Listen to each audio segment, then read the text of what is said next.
성경에는 요한이라는 이름을 가진 사람이 여러 나오는데 그중 대표적인 두 사람이 있습니다. 얼른 떠오르는 사람은 예수님에게 세례를 준 요한이 있습니다. 그래서 그를 보통 세례 요한 혹은 세례자 요한이라고 부릅니다. 그리고 예수님의 12제자 중 한 사람인 요한이 있습니다. 이 특별히 두 사람 중에서 어떤 사람이 요한계시록을 기록했을까? 세례 요한은 이미 예수님께서 살아계실 때 살해당했습니다.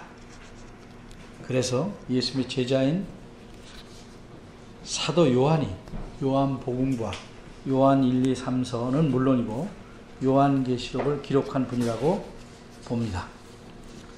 이 사도 요한이 이번에는 하늘이 아니라 땅에서 이상을, 환상을 보게 됩니다. 이 이상에서 요한은 힘센 천사가 손에 작은 책을 들고 하늘에서 내려오는 장면을 보게 됩니다. 따라서 오늘 본문을 우리는 이렇게 셋으로 나누어 살펴보려고 합니다. 첫째, 이 힘센 천사가 누군가? 둘째, 작은 책의 내용은 무엇인가? 셋째, 이 문맥의 구조는 어떠한가? 첫째입니다. 이 힘센 천사는 누군가? 요한계시록에는 힘센 천사가 3번 등장합니다. 처음으로 등장한 힘센 천사는 요한계시록 5장 2절에 나와 있습니다. 그 천사는 하늘에 계신 하나님의 보좌 옆에서 큰 음성으로 이렇게 외치고 있었습니다. 누가 책을 펴며 그 인을 떼기에 합당하냐? 그럼 오늘 본문에 등장한 힘센 천사는 5장 2절에서 큰 음성으로 외쳤던 그 천사인가? 분명히 말할 수 있는 답은 아니랍니다. 왜냐하면 오늘 본문 1절에서 힘센 다른 천사라고 말씀하고 있기 때문입니다. 5장 2절에 나왔던 힘센 천사가 아닌 다른 힘센 천사가 하늘에서 내려오고 있는 장면을 요한이 본 것입니다. 그럼 이 힘센 천사는 누군가? 이 천사의 모습을 보면 혹 알 수 있지 않을까? 왜냐하면 이 천사의 모습은 매우 놀라우리만큼 영광스럽기 때문입니다. 1절과 2절에 이 천사의 모습이 자세히 설명되어 있습니다. 이 천사는 구름을 옷처럼 입고 있었습니다. 머리 위에는 무지개가 있었고 그 얼굴은 해같이 빛납니다. 그의 두 발은 불기둥 같았는데 천사가 내려오더니 오른발은 바다에 왼발은 땅에 딛고 섰습니다. 이렇게 선 것을 보니 이 천사는 힘만 센 것이 아니라 어마어마하게 커다란 천사입니다. 이 거대한 천사를 보았다고 요한이 말할 때 이 요한계시록의 편지를 처음 읽는 성도들은 무엇을 자연스럽게 떠올렸을까? 예를 먼저 들어봅니다. 오늘날 여러분에게 제일 높은 건물이라고 하면 어떨까요? 라고 생각하면 연세가 많으신 분들은 아마 63빌딩 생각할 겁니다. 그런데 좀 젊은 사람들은 롯데 월드타워를 떠올 겁니다. 근데 63빌딩은 오래전에 지었는데 그 당시 제일 높았습니다. 높이가 63층에다 249m입니다. 몇 년 전에 지은 롯데 월드타워는 지상 123층에 555m입니다. 그런데 혹시 두바이를 다녀온 사람은 현재 완성된 건물로서 가장 높은 건물 부르즈 할리파, 이름이 바뀌어서 할리파입니다. 할리파를 떠올릴 겁니다. 지상 160층에 828m입니다. 지금 짓고 있는 게 1000m가 넘는 게 있습니다. 어쨌든 사람은 자기의 경험에서 본 최고의 건물을 떠올릴 수밖에 없습니다. 누구나 그렇습니다.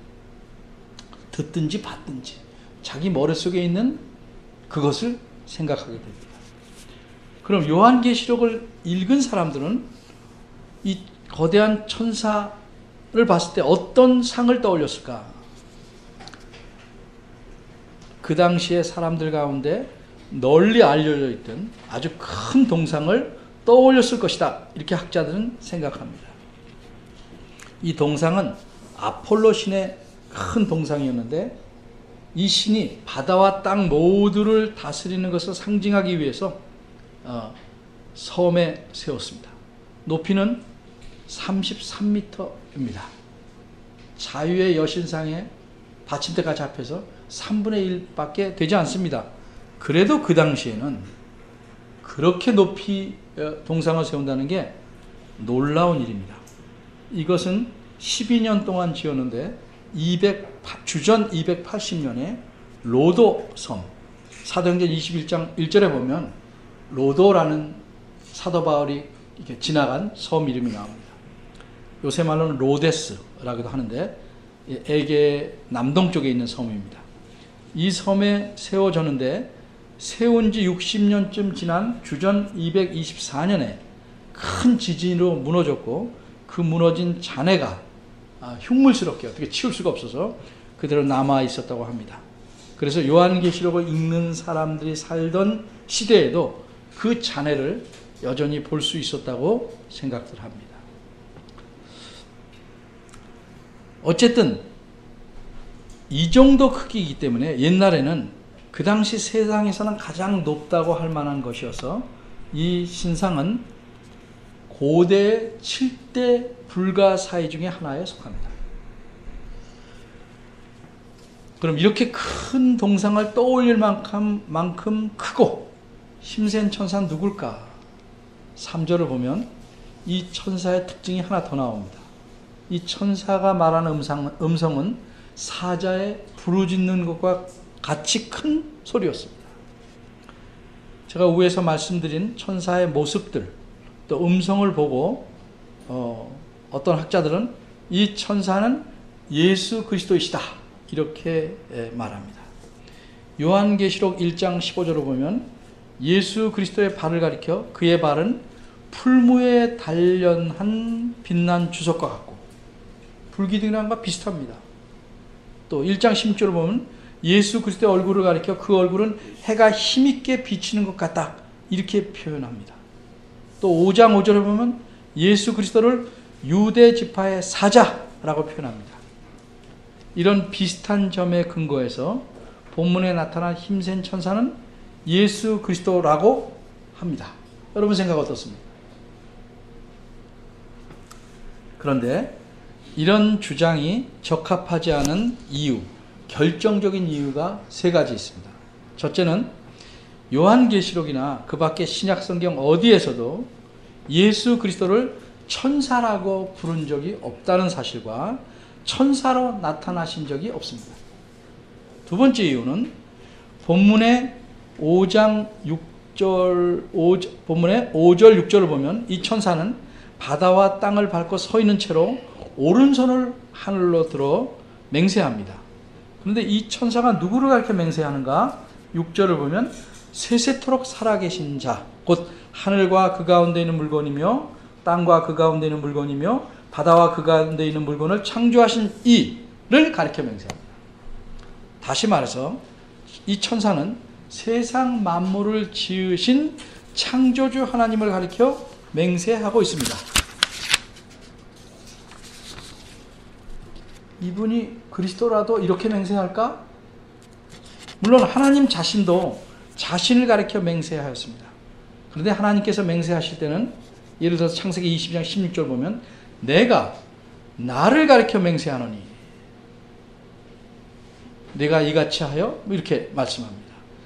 그러니까 맹세하는 자를 가리킬 때 자신과 다른 분처럼 표현하지 않습니다. 내가 나를 가리켜. 하나님보다 더 높은 분이 없습니다. 그런데 6절을 자세히 보면 맹세하는 천사와 창조주 하나님은 다른 분입니다. 자기는 그 창조주 하나님이 안 들어가요. 그러니까 천사가 창조주 하나님을 가리켜요. 자기를 구별하고 있습니다. 그런데 예수 그리스도는 어떤 분이십니까? 이 본문을 기록한 사도 요한은 요한복음도 기록했죠. 요한복음 1장 1절에서 3절을 보면 예수 그리스도를 가리켜 이렇게 말합니다.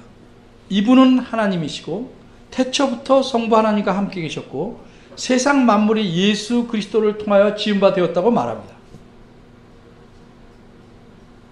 따라서 이런 맹세하는 천사가 만일 예수 그리스도시라면 이런 식으로 맹세할 수 없습니다. 만물을 창조하신 하나님인 나를 가리켜 내가 맹세한다. 이렇게 해야 맞는 것이지 만물을 지으신 창조주를 자기와 구분해서 말할 수는 없습니다. 따라서 천사와 창조주 하나님은 다른 분이므로 이 천사는 예수 그리스도라고 할 수가 없습니다. 또 중요한 이유가 마지막으로 하나 더 있습니다. 요한이 이 천사를 보고 쓰러지거나 경배하지 않았다는 사실입니다. 요한계시록 1장 17절을 보면 요한은 예수 그리스도를 보자마자 자신이 어떻게 되었는지를 말합니다. 내가 볼 때에 그의 발 앞에 엎드려져 죽은 자같이 되었다. 부활하셔서 다시 요한에게 나타나신 예수 그리스도는 온전한 영광을 갖추신 신 하나님 자신입니다. 그러기에 이분을 만난 자는 누구나 그의 영광에 압도되어서 엎드려지고 경배할 수밖에 없는 것입니다. 그런데 본문의 천사를 보고서 요한은 그렇게 하지 않았습니다. 요새식으로 말하면 빤히 쳐다보고 있었습니다. 따라서 이 천사는 그리스도일 수가 없습니다. 그럼 이 힘센 천사는 누굴까? 천사라고 했으니까 천사인 것만은 분명합니다. 다만 혹 학자들에 의하면 추측은 조심스럽게 이렇게 합니다. 그리스도의 영광과 비슷한 모습을 지녔으므로 아마도 미가엘이나 가브리엘처럼 천사장급, 천사의 대장급에 속하는 천사라고 생각할 수는 있지만 추측일 뿐이다. 이렇게 얘기합니다. 따라서 우리는 이 천사를 천사인데 하나님께서 자신의 대변인으로 보내셔서 하나님께서 모든 걸 다스리시는 신실하신 분임을 나타내시기 위해서 굉장한 영광을 입혀서 보내셨다. 이렇게 판단할 수 있을 것입니다. 다 잊어도 이 천사는 천사다. 이렇게 생각하시면 되겠습니다. 둘째로 작은 책의 내용은 무엇인가? 요한계시록 5장 1절을 보면 보좌에 앉으신 분의 오른손에 책이 있었는데 글이 안팎으로 쓰여 있고 7개의 인으로 봉해져 있었습니다. 특히 5장 7절을 보면 어린 양이 나와서 그 보좌에 앉으신 이의 오른손에 책을 받습니다. 그리고 6장부터는 이 책의 인을 하나씩 떼심으로써 무슨 재앙? 인재앙이 시작됩니다. 그런데 오늘 본문을 보면 이 천사는 손에 작은 책을 들고 있습니다. 5절에서 천사가 오른손으로 맹세한 것을 보니까 이 작은 책은 천사가 왼손으로 들고 있음이 분명합니다. 그런데 이 작은 책이 혹시 어린 양께서 고장에서 들고 계시는 그리고 인을 떼신 그 책과 같은 것인가? 만일 같은 책으로 한다면 문법상 그 책이라고 해야 돼요. 그 책. 앞에서 나온 책을 가르치기 위해서 그 책이라고 해야 합니다. 그런데 2절에서 작은 책은 원문의 뜻을 보면 어떤 한 작은 책입니다. 그 책이 아닌 어떤 한 작은 책. 다시 말해서 앞에 5장에서 나온 어린 양께서 들고 계신 그 책이 아닌 다른 책입니다. 그런데 이 천사가 들고 있는 책을 작은 책이라 했어요. 어떤 의미일까요? 천사가 워낙 크니까 천사의 손도 무척이나 클 수밖에 없습니다. 그러면 손이 크면 정상적인 크기의 책이라도 천사의 손에서는 작게 보일 수밖에 없습니다. 이런 의미에서 천사의 손에 비해서 비율적으로 너무 적어서 작은 책이라고 했을까? 아닙니다. 작은 책이라는 원문은 한 단어입니다. 우리말은 작은 책 두 단어지만 책 자체가 작은 책을 나타내는 낱말입니다. 비율로 말한 게 아니에요. 천사의 손과 비교해서 작은 책이라는 뜻이 아니고 책 자체가 다른 책들에 비해서 작은 책이라는 뜻입니다. 그럼 어떤 책을 기준해서 이 책이 작은 것인가? 문맥을 보면 앞에 나온 책은 5장에 나온 책밖에 없습니다. 따라서 2절에서 말한 작은 책이란 5장에서 예수 그리스도께서 갖고 계신 책에 비해서 작은 책입니다. 그런데 이 작은 책은 인으로 못 보도록 봉해놓지 않았습니다. 2절을 보면 이 책은 천사의 손에 펴 놓여 있었습니다. 요한계시록 책이란 두루마리입니다. 두루마리. 그러니까 펴 놓았다는 것은 두루마리가 말려 있지 않고 이렇게 풀려 있다, 널쳐 있다, 이렇게 널려 있다 하는 의미입니다. 그러니까 그 책의 내용이 드러나 있어서 요한이 천사에게서 받으면 볼 수 있었던 책입니다. 그러므로 요한은 이 책의 내용을 알 수 있었습니다. 그런데 요한은 이 책의 내용이 무엇인지를 오늘 본문 10장에서는 분명하게 밝히고 있지를 않습니다. 그럼 우리가 이 책의 내용을 모를까? 이 책의 내용을 어느 정도만 우리가 알 수 있는 단서가 있습니다. 근데 이 단서를 찾아보기 전에 먼저 3절 후반절과 4절을 좀 생각해 봐야 하겠습니다. 3절 후반절을 보면 힘센 천사가 사자에 부르짖는 것처럼 큰 소리로 외칠 때 7 우레가 소리를 발하였습니다. 여기서 지금 우리가 보고 있는 개역 한글판 성경에서는 우레가 소리를 발하였다라고 표현했기 때문에 오해가 생길 수 있습니다. 마치 우레가 우르르 쾅쾅 하고 천둥 치는 소리를 낸 것으로 오해할 수 있습니다. 그러나 원문의 뜻은 다릅니다. 우레가 말을 한 것입니다. 말. 알아들 수 있는 말을 한 것입니다. 그래서 개역 개정판 성경에서는 7 우레가 그 소리를 내어 말하더라 라고 옳게 번역해 놓았습니다. 4절 앞부분에 7 우레가 발할 때라는 말과 또 중간에 7 우레가 발한 것을, 이것도 다 7 우레가 말할 때 말한 것을 말로 이해해야 됩니다. 이처럼 7 우레가 말을 했습니다. 요한이 똑똑하게 알아들을 수 있는 언어로 말했습니다. 그래서 4절을 보니까 요한은 그 우레가 한 말을 기록하려고 합니다. 그러자 하늘에서 소리가 났습니다. 분명한 음성입니다. 뭐라고 말했습니까? 7 우레가 발한, 즉 말한 것을 봉하고 임봉하고 기록하지 말라. 그래서 요한은 우레의 말을 분명히 알아들었지만 기록할 수가 없었습니다. 기록하지 않았습니다. 그리고 이 작은 책의 내용도 펼쳐져 있기에 분명히 받은 후에 알 수 있었지만 그 내용이 무엇인지 오늘 본문에서는 밝히지 않고 있습니다. 그렇지만 제가 위에서 말씀드린 대로 이 작은 책의 내용이 무엇인지는 어느 정도 알 수 있습니다. 어떻게 알 수 있는가? 좀 더 살펴보겠습니다. 그냥 쉽게 설교를 듣겠다 하면 졸립니다. 하나님 말씀을 잘 보고 따라와야 됩니다. 따라와야 돼요. 특별히 요한계시록은 더욱 신경 써서 따라오셔야 해요. 여러분이 알아들을 수 있도록 차근차근 한 절을 설명해 가니까 정신을 바짝 차리시고 저만 재밌어하고 저만 즐거워하면 안 되고 같이 이 말씀 보고 따라와야 됩니다. 8절입니다. 하늘에서 나서 내게 들리던 음성이 또 내게 말하였다, 이렇게 말씀합니다. 어떤 음성입니까? 하늘에서 나서 내게 들리던 음성이라고 말했으니까 4절에서 들었던 우레의 말을 기록하지 말라고 하는 음성입니다. 그 음성이 다시 내게 말한 겁니다. 이 음성은 그럼 누구의 음성일까? 저는 이 음성이 예수 그리스도의 음성이라고 봐야 한다고 생각합니다. 왜 그렇습니까?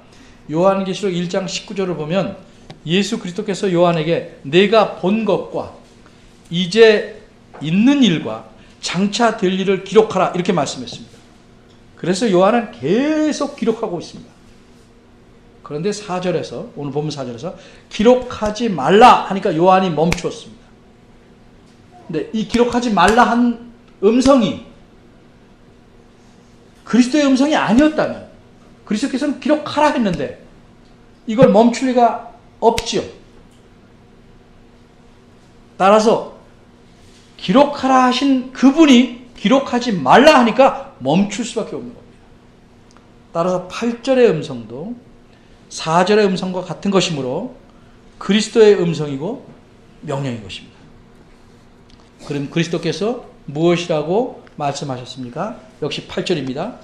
바다와 땅을 밟고 서 있는 천사의 손에 펴놓은 책을 가져가라 말씀합니다. 이 천사를 가리켜 오늘 본문에서는 바다와 땅을 밟고 서 있다 이렇게 2절, 5절, 8절 이렇게 3번씩 말합니다. 무엇을 알려주려는 것일까? 무엇을 강조하는 것일까? 앞에서 말한 그 로도섬의 동상처럼 그걸 왜 세웠다고요? 바다와 땅은 물론이고 바다와 땅을 다스린다 하는 걸 상징하기 위해서 했다 이거죠. 그러니까 그 천사의 모습을 보면 바다와 땅을 딛고 서 있다는 말, 그 동상을 아는 사람들은 금방 상징하는 것을 아는 겁니다. 제가 여기서 이렇게 하트를 그리면 사랑한다라고 이해하는 것처럼 금방 알 수 있는 겁니다. 천사가 바다와 땅을 밟고 있고 하늘에서 내려왔다. 이것은 바다와 땅은 물론이고 하늘과 만물을 다스린다는 사실을 상징합니다. 누가? 하나님께서 그런 분이라는 것을 자신의 천사를 통해서 눈에 보이게 알려주신 겁니다. 바로 이 천사에게서 책을 가져다가 9절 10절을 보면 먹으라 이렇게 그리스도께서 말씀합니다. 책을 먹는다. 이 그림, 이 이미지는 구약에서 온 겁니다. 구약 에스겔 2장 8절에서 3장 3절을 보면 하나님께서 선지자 에스겔에게 하신 말씀이 있는데 잠시 읽어보겠습니다. 인자야, 내가 내게 이르는 말을 듣고 그 패역한 족속같이 패역하지 말고 내 입을 벌리고 내가 내게 주는 것을 먹으라 하시기로 내가 보니 한 손이 나를 향하여 펴지고 그 손에 두루마리 책이 있더라. 그가 그것을 내 앞에 펴시니 그 안팎에 글이 있는데 애가와 애곡과 재앙의 말이 기록되었더라. 그가 또 내게 이르시되 인자야, 너는 받은 것을 먹으라. 너는 이스라엘 족속에 고하라 하시기로 내가 입을 벌리니 그가 그 두루마리를 내게 먹이시며 인자야, 내가 내게 주는 이 두루마리로 내 배에 넣으며 내 창자에 채우라 하시기에 내가 먹으니 그것이 내 입에서 달기가 꿀 같더라. 여기서 그 그림이 나온 거예요. 이 에스겔서의 말씀을 보면 요한이 이 힘센 천사에서 가져온 작은 책을 먹으니 입에서는 꿀같이 달고 먹은 후에는 배에서는 쓰게 된 이유를 우리가 알 수 있습니다. 이 책에 쓰인 하나님 말씀의 내용 때문에 그런 것입니다. 먼저 먹으면 쓴 이유는 뭡니까? 이 책의 내용에는 재앙과 심판의 말씀이 기록되어 있기 때문입니다. 그럼 이 책이 입에서는 달았던 이유는 뭘까? 그럼 우리가 비교하면 압니다. 쓰다와 달다는 지금 대조적으로 써있어요. 반대. 그러니까 이 책의 내용이 쓰다는 이유가 뭐예요? 심판과 재앙 때문에 쓰였으니까 뒤집어 보면 이 책이 달다는 이유를 알게 됩니다. 뭐예요? 이 책의 내용에 하나님의 위로와 구원의 말씀이 들어있기 때문에. 여기서 잠시 6절과 7절로 돌아가 봅니다. 힘센 천사가 하나님을 가리켜 맹세하면서 지체하지 아니하겠다 이렇게 말씀합니다. 이 말씀은 무엇과 연관되는 것일까? 요한계시록 6장 9절을 보면 어린 양께서 5번째 인을 떼십니다. 그러자 제단 아래에 있던 죽임당한 영혼들이 큰 소리로 이렇게 말합니다. 6장 10절입니다. 거룩하고 참되신 대주제여, 땅에 거하는 자들을 심판하여 우리 피를 신원하여 주지 아니하시기를 어느 때까지 하시렵니까? 6장 11절입니다. 그러자 하나님께서는 이렇게 대답하십니다. 잠시 동안 쉬고 기다리라. 따라서 오늘 본문 6절 끝에서는 이 잠시 동안이라는 시간이 이제 다 지나가고 더 이상 지체하지 않고 심판하시겠다는 의미로 말씀한 겁니다. 원문에는 지체하지 아니다는 말이 시간이 더 이상 없다 하는 말이에요. 이로써 잠시 동안이라고 하는 시간이 이제는 끝이 났다는 말입니다. 끝이 났어요. 그렇게 본문 7절을 보면 7번째 천사가 7번째 나팔을 불게 될 것을 말씀합니다. 7번째 나팔을 불면 인류 역사의 최종적인 마지막 심판이 시작되는 겁니다. 그리고 이렇게 마지막 심판이 시작되면 어떻게 되는가? 7절은 이렇게 말합니다. 하나님의 비밀이 그 종 선지자들에게 전하신 복음과 같이 이루리라. 여기서 하나님의 비밀이라는 말은 하나님께서 남이 알까봐 몰래 감춰두고 있는, 지금 감춰두고 있는 무엇을 말하는 것이 아닙니다. 여기서 비밀이라, 그리스도의 비밀, 하나님 비밀, 이렇게 비밀이라고 쓴 거는 이제껏 드러내지 않으시다가 이제 알려주신 사실을 비밀이라고 말합니다. 이제껏 가려져 있다가 지금 드러난 사실. 따라서 이 하나님의 비밀이라는 건 천사가 펴놓고 있던 작은 책의 내용을 가리키는 것이라고 봐야 합니다. 그런데 하나님께서는 이제까지 지금 알려주신 사실을 이제까지는 이런 방법 말씀 전혀 안 하시고 침묵해 오셨는가? 아닙니다. 누누이 구약시대부터 자신의 선지자를 통해서 조금씩 차츰 점진적으로 알려주셨습니다. 그러다가 이제 모든 것을 이 작은 책에 기록하여 다 드러내 알려주신 겁니다. 이제까지 하나님의 선지자들에게 알려줘서 전하게 하신 내용의 성격은 7절을 보면 뭐라고 그래요? 아예 한마디로 복음이라고 말합니다. 왜냐하면 이것은 하나님께서 어린 양을 통해서 자기 백성을 구원하시고 하나님을 대적하고 하나님 백성 핍박한 자들을 심판하시다는 말씀이기 때문에 정말 복된 소식입니다. 이런 의미에서 성경 말씀은 전체가 한마디로 복음입니다. 이렇게 구약시대부터 차츰 말씀해 오신 하나님의 그 비밀이 7째 나팔을 불면 이루리라 이렇게 말씀합니다. 그런데 여기서 이루리라는 표현에 대해서 제가 한마디만 더 하려고 합니다. 우리말에서는 이렇게 번역할 수밖에 없습니다. 그런데 원어대로 직역하자면 이루리다, 즉 이룰 것이다 라는 미래의 의미가 아니고 이루었답니다. 과거입니다. 이건 마치 어떤 아이가 이렇게 말하죠. 말을 잘 못 배우는 애가 나 내일 자전거 샀다? 이렇게 말하면 이상하잖아요. 그런 식의 표현입니다. 하나님의 비밀이 본과 같이 이루어졌다 이렇게 말씀합니다. 왜 이렇게 말할까? 이상한데? 그런데 미래의 일을 과거로 표현하는 것은 구약 성경적인 어법입니다. 왜 그렇게 말하는가? 확실히 이루어질 것을 강조하기 위해서 이미 이루어진 것으로 표현하는 겁니다. 이걸 좀 어려운 말로 예언적 과거라고 보통 학자들은 말합니다. 우리에게는 미래의 일이지만 시간을 초월하여 영원하신 하나님에게는 이미 확정된 과거에 그렇게 하시라고 확정해 놓으신 사실이기 때문에 그렇게 과거를 표현하신 겁니다. 따라서 한마디로 7째 나팔이 불면 하나님께서는 이제껏 말씀하신 모든 말씀이 하나도 빠짐없이 다 이루실 것입니다. 이런 확실하게 말씀하신 사실을 이미 마음에 전에 그렇게 하시기를 정했기 때문에 과거 사실로 표현한 겁니다. 확실하고 분명히 말씀하신 그대로 이루실 것입니다. 그럼 그때까지 마지막 심판이 임할 때까지 이 광경을 본 요한은 어찌해야 되는가? 11절이 알려줍니다. 우리말 성경에서는 저가 내게 말하기 이렇게 되어 있는데 원어에서는 그들입니다. 그들이 말하기를.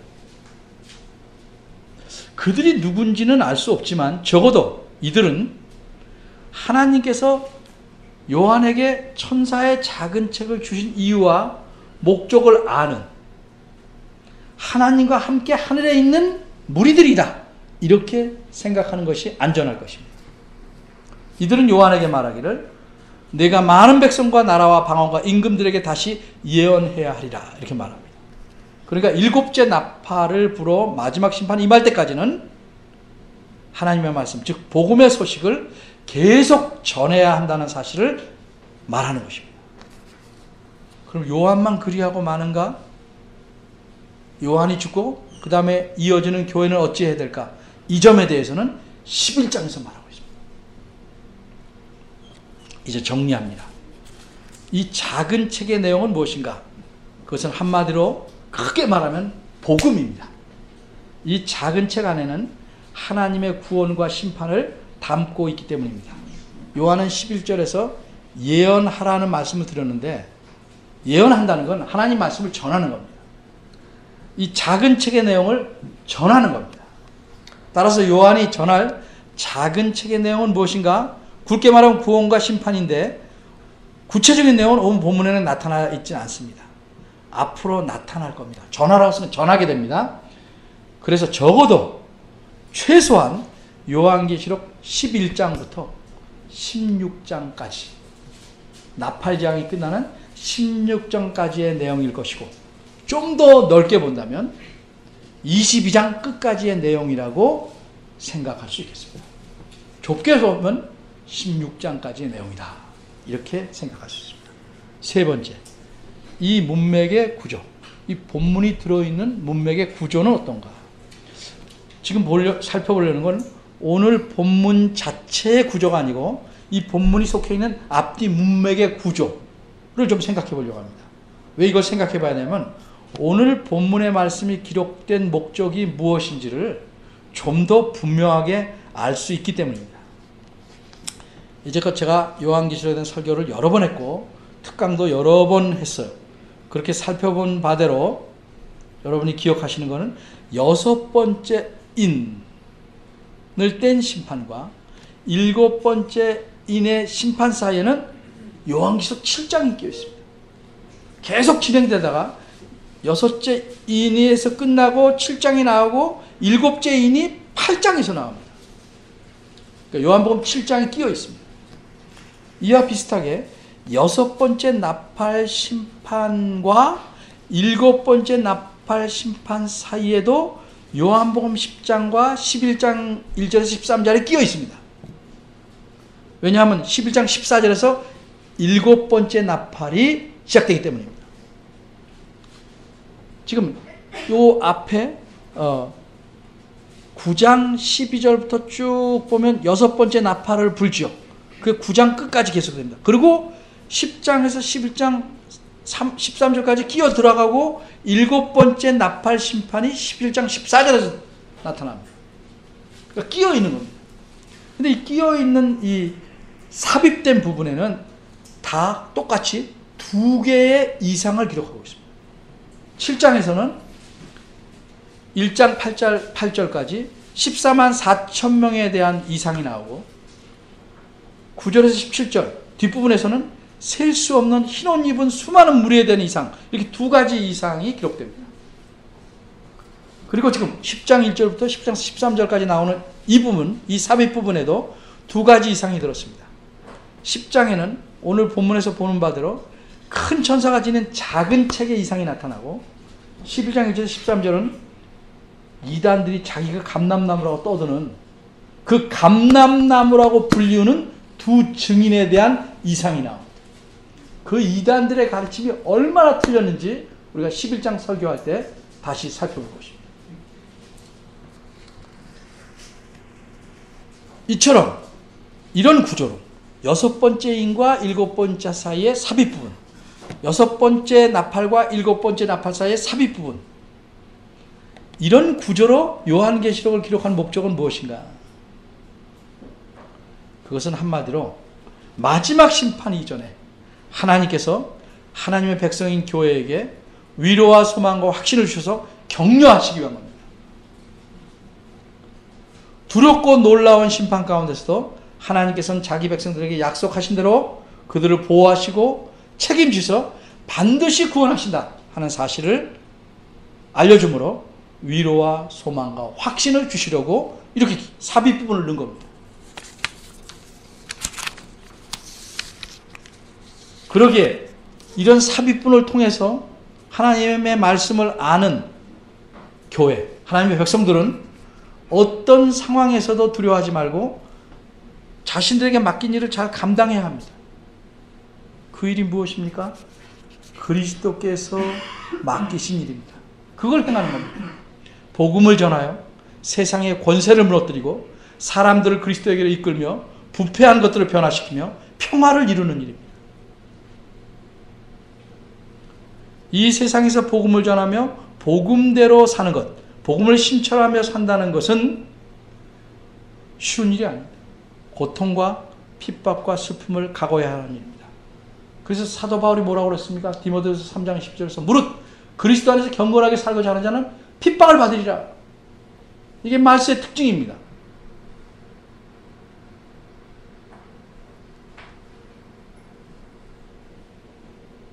복음대로 사는 것은, 예수님 믿는 것은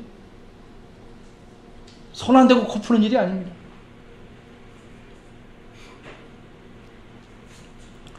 고통과 핍박이 있더라도 우리는 그렇게 살아야 합니다. 왜? 예수님을 닮아가는 제자로서 그렇게 살라고 하나님께서 우리를 하나님의 자녀로 부르셨기 때문에. 그래서 사도 바울은 부활에 대해 말씀하면서 마지막에 이렇게 고면합니다. 그러므로 내 사랑하는 형제들아, 견고하며 흔들리지 말라. 항상 주의 일에 더욱 힘쓰는 자들이 되라. 이는 너희 수고가 주 안에서 헛되지 않은 줄을 알미니라. 헛된 수고를 하시지 말고 참된 수고를 하며 살아가는 여러분이 되시길 바랍니다. 기도하겠습니다. 하나님 아버지, 우리가 하나님 말씀을 그저 머리로만 배울 것이 아니고 마음에 담아 이 말씀대로 살도록 도와주옵소서. 우리는 약합니다. 우리는 욕심의 유혹에 잘 이끌립니다. 어려운 것을 피하고 힘든 것을 어찌든 벗어나려고 합니다. 이런 저희들을 부르셔서 힘을 주시고 복음에 따라 살게 하시는데 그마저 외면하고 돌아서려고 하는 저희들을 긍휼히 보시고 주의 말씀이 우리 안에 뿌리를 내릴수록 든든히 서서 세상을 향하여 담대함을 가지고 주의 말씀에 따라 사는 저희들 되게 하시옵소서. 이렇게 사는 자에게 주께서 복을 주시고 기뻐하신다 하였사오니 주의 기뻐하시는 모습을 바라보며 신실하게 살도록 이끌어 주옵소서.